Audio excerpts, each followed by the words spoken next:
बिस्मिल्लाहिर्रहमानिर्रहीम, अस्सलाम वालेकुम। अल्लाहुम्मा सल्लि व सल्लिम अला सय्यिदिना मुहम्मदिन। मैं हूं मोहम्मद जावेद राकीज़ार और आपको राकीज़ार उर्दू में खुश आमदीद कहते हैं।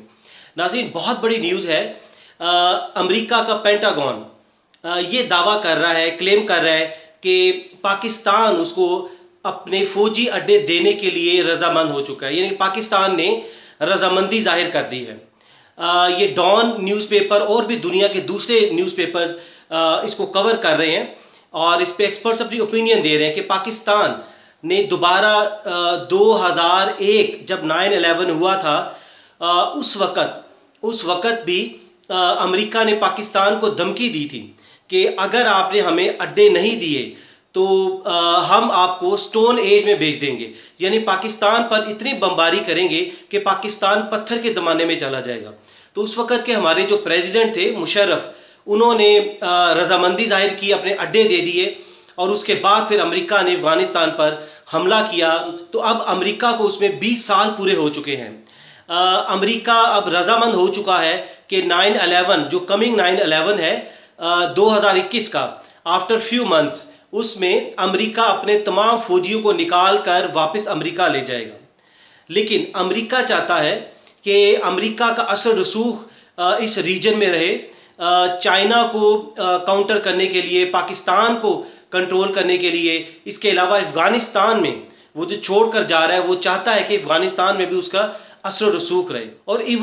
और इवन यहाँ तक अमेरिका ने कह दिया कि पाकिस्तान ने इसको ओके कर दिया है। पाकिस्तान से वो लैंड का जो कम्युनिकेशन है, रास्ता है, रूट है, वो भी ले लिया है उसने, और इसके अलावा एयर का भी जो रास्ता है वो ले लिया है, ताकि वो ड्रोन के ज़रिए अफ़गानिस्तान पर जब मर्जी तालिबान पर वो हमले कर सके। नाज़रीन, इससे पहले आपको बता दें कि अमेरिका का डिफेंस बजट इतना ज़्यादा है कि अगर पूरी दुनिया के तमाम ममालिक को भी उनका डिफेंस बजट टोटल किया जाए तो फिर भी अमेरिका के डिफेंस बजट के बराबर नहीं बनता। अमेरिका का डिफेंस बजट तकरीबन $750 बिलियन के करीब है। आप अंदाज़ा लगाइए कि चाइना का डिफेंस बजट सिर्फ $200 बिलियन के करीब है। उसके अलावा आप बरतानिया देख लीजिए, फ्रांस, भारत, इन सब का जो बजट है वो $100 बिलियन से नीचे है। अमेरिका के पूरी दुनिया में 800 फौजी अड्डे हैं। आप अंदाज़ा लगाइए, इतने ज़्यादा फौजी अड्डे हैं कि अमेरिका इतना पैसा खर्च करता है कि अगर बड़े ममालिक जिसमें बरतानिया है, फ्रांस है और रशिया, अगर इनके जो फौजी अड्डे हैं इन सब को टोटल किया जाए तो उनके मैक्सिमम 30 फौजी अड्डे बनते हैं। 30 फौजी अड्डे इनके अपने ममालिक के अलावा पूरी दुनिया में 30 फौजी अड्डे हैं। जबकि अमेरिका के पूरी दुनिया में 800 फौजी अड्डे हैं। ये वो सिर्फ फौजी अड्डे हैं, यानी कि इनमें वो फौजी अड्डे शामिल नहीं किए गए कि जो इराक और अफ़गानिस्तान में बहुत सारे फौजी अड्डे बंद कर दिए हैं अमेरिका ने, तो ये उस पर शामिल नहीं हैं। तो आप अंदाज़ा लगाइए कि अमेरिका का इतना बड़ा डिफेंस बजट होने के बावजूद 20 साल अमेरिका को मिले, उसने अफ़गानिस्तान में वो 20 साल रहा, उसके बावजूद अमेरिका ये जंग हार गया और अमेरिका तालिबान के कदमों में गिरा हुआ है। तालिबान से माफ़ी मांग रहा है, अमेरिका तालिबान से भीख मांग रहा है कि खुदा के लिए हमें एग्जिट पैसेज दे दो, हमें एक महफूज रास्ता दे दो ताकि हम अपने फौजियों को खैर आफियत इधर से निकाल कर ले जाएं।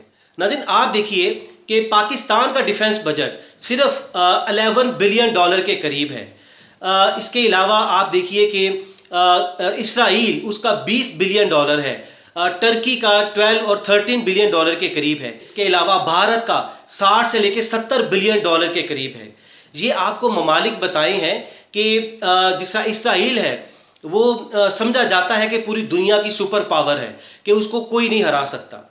लेकिन हम आपको इसकी हकीकत बताते हैं कि दुनिया में सबसे जो बुज़दिल फौजी हैं वो 3 ममालिक के कहलाते हैं, अमेरिका, इसराइल और भारत। ये देखिए, ये पूरी दुनिया में साबित हो चुका है। अमेरिका ने पहले वियतनाम में 10-12 साल रहा, उधर से अमेरिका को मार पड़ी, अमेरिका दुम दबाकर उधर से भाग निकला। उसके बाद अफ़गानिस्तान में 20 साल रहा। अफ़गानिस्तान में इतना पैसा खर्च करने के बावजूद आप अंदाज़ा लगाइए, अमेरिका ने 3 जंगों में, इराक, अफ़गानिस्तान और शाम की जंगों में $6 ट्रिलियन खर्च किया है। तो अगर कहा जाए कि अफ़गानिस्तान में सिर्फ उसने 2 और 3 ट्रिलियन खर्च किया है तो गलत नहीं होगा। आप देखिए कि $2 ट्रिलियन या $3 ट्रिलियन खर्च करने के बावजूद एक सुपर पावर जो अपने आप को कहती है, जिसके 800 फौजी अड्डे हैं, और वो उसके बावजूद निहत्थे तालिबान से, जिनके पास असला भी नहीं है, जो दरख्तों की छालें खाकर गुजारा करते रहे, लेकिन उनका तवक्कुल, उनका ईमान अल्लाह की ज़ात पर था। और आप देखिए कि उन्होंने किस तरह अमेरिका को इस तरह मारा, अमेरिका के फौजियों को इतना मारा कि अमेरिका दुम दबाकर भाग निकला। अब सवाल ये पैदा होता है कि अमेरिका का एक बहुत ही करीबी अलाई जो भारत है, अमेरिका भारत में क्यों नहीं अपनी एयरबेस बनाता, अपनी क्यों नहीं उसकी लैंड को, उसके रूट को क्यों नहीं यूज़ करता। देखिए बड़ी सिंपल सी बात है कि अमेरिका को भारतीय फौजियों पर यकीन नहीं है।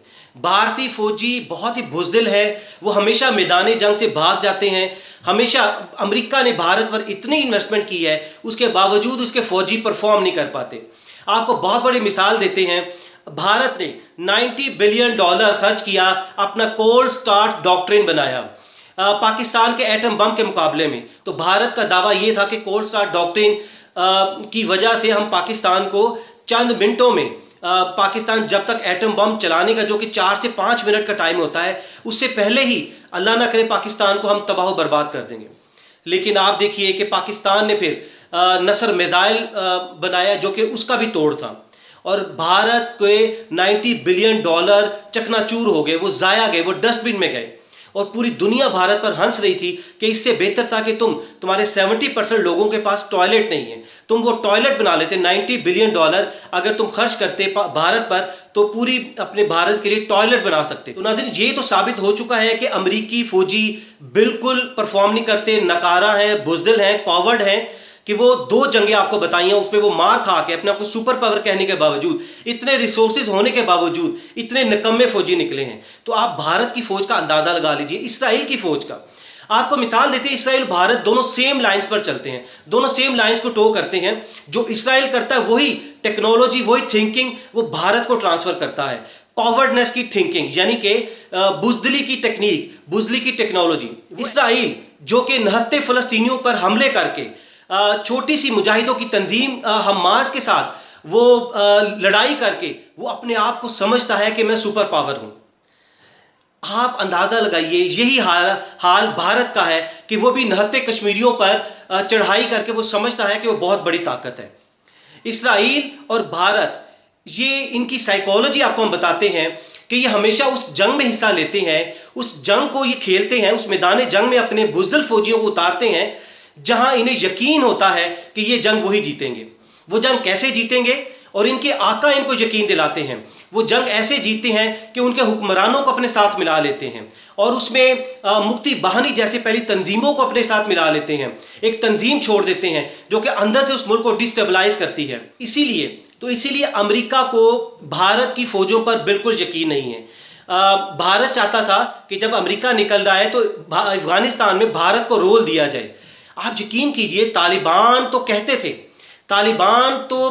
थे कि भारत की फौज एक बार अफगानिस्तान में आए तो सही, उसके बाद फिर जो भारत के फौजियों के ताबूत उधर भारत में जाएंगे जिस तरह अमेरिकी फौजियों के गए हैं। अमेरिका तो बहुत बड़ा टेक्नोलॉजी में अमेरिका भारत से आगे है।